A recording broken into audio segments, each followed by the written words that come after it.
I'll never forget the morning the universe decided my patience was going to be put to the ultimate test. It was one of those days where the sun was barely yawning over the rooftops. Everything still and peaceful, birds just starting to gossip, when a hellish roar, louder than any lawnmower, meaner than a pack of dirt bikes, split the air. For a split second, I thought some city crew had lost their mind and was digging up the wrong address.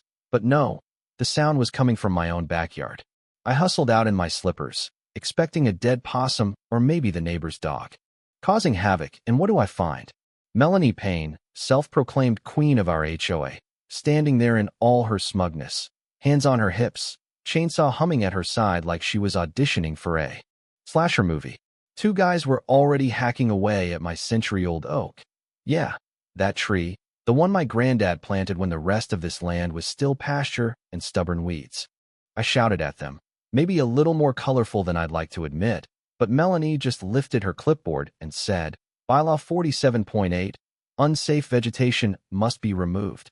Emergency HOA action. With that ice-cold smile, like I was a child refusing to eat my vegetables.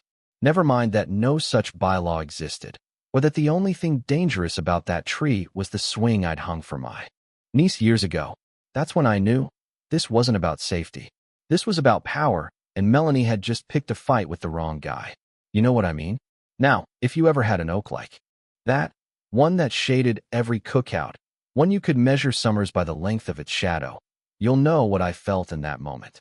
My hands were shaking, but my voice came out steady enough. Cut the engine, I yelled.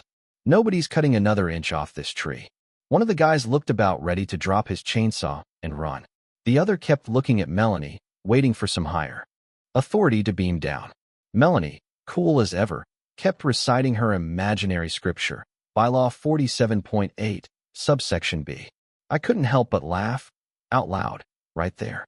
Melanie, you couldn't authorize a lemonade stand without a vote, and you know it. That tree's healthy, arborist report is on my fridge. And then I pulled out my phone, started recording. For documentation, I said, holding steady on her badge. Go ahead, state your name and the bylaw. She did, jaw working, trying to stand taller, and behind her the workers decided it was a good day to check their shoelaces. The spell broke. She finally snapped at her crew to pack up, said I'd be getting an official notice. Yeah, right. She marched off, phone glued to her ear, probably calling the 1 or 2 board members who still believed her bark had any bite left. Inside, my kitchen still smelled like lemon oil and old coffee. I stared at that arborist report again just to ground myself. Quercus alba, white oak, healthy, estimated age 102, replacement value 40 grand, give or take. I didn't want this fight, but if she wanted to go official, so be it.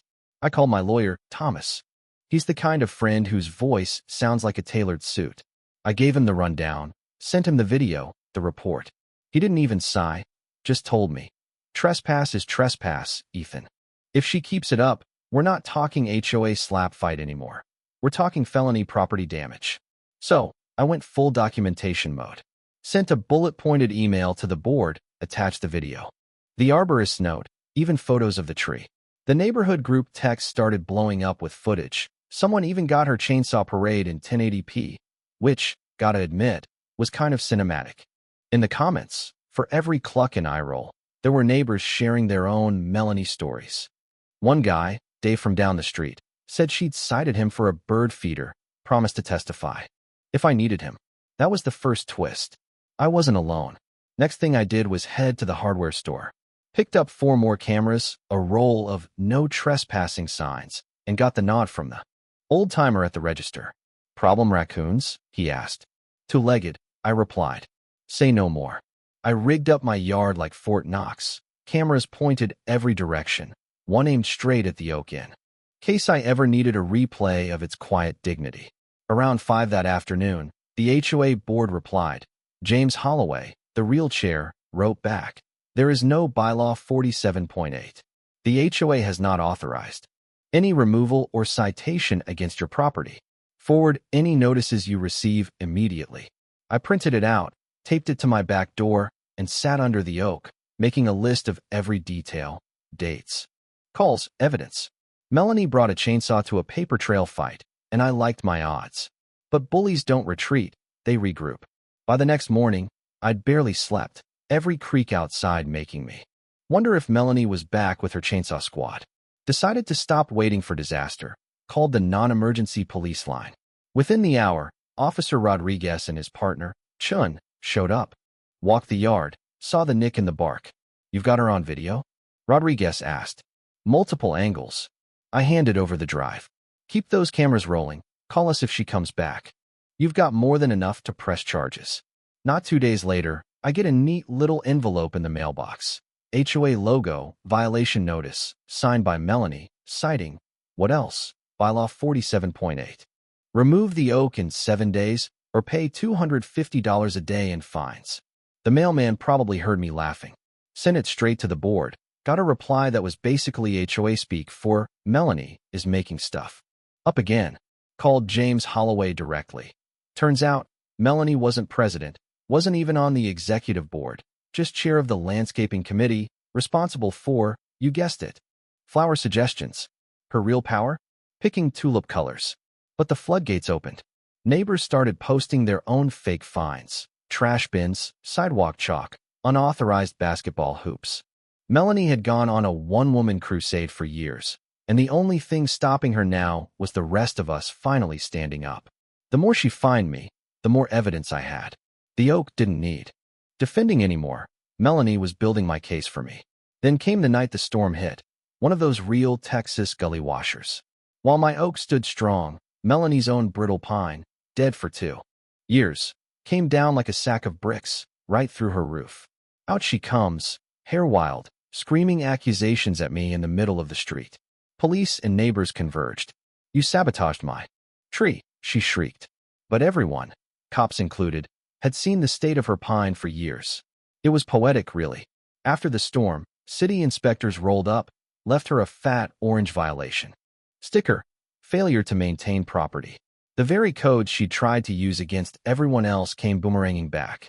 She started mailing fake fines to half the block, even managed to cite herself. When the HOA board finally called an emergency meeting, the place was packed. Neighbor after neighbor aired their grievances, fake notices, threats, power trips. James Holloway made it official. Melanie Payne stripped of all committee duties, banned from sending correspondence, and the police would arrest her for trespassing if she so much as set foot on my lawn again. But some people, they don't know when to quit. A week later, midnight, my phone buzzes, motion alert. Melanie, dark clothes, chainsaw in hand, sneaking across my lawn. I called 911 and confronted her from the porch. "You're on camera, Melanie. Police are on their way." She was halfway through the oak's trunk when the cruisers arrived. Officers Rodriguez and Chun arrested her on the spot. Caught red-handed, babbling about authority she never had. The tree was mortally wounded, a century old, gone in one night of madness. When the city arborist confirmed it had to come down, half the block turned out. It was like a funeral for a neighbor.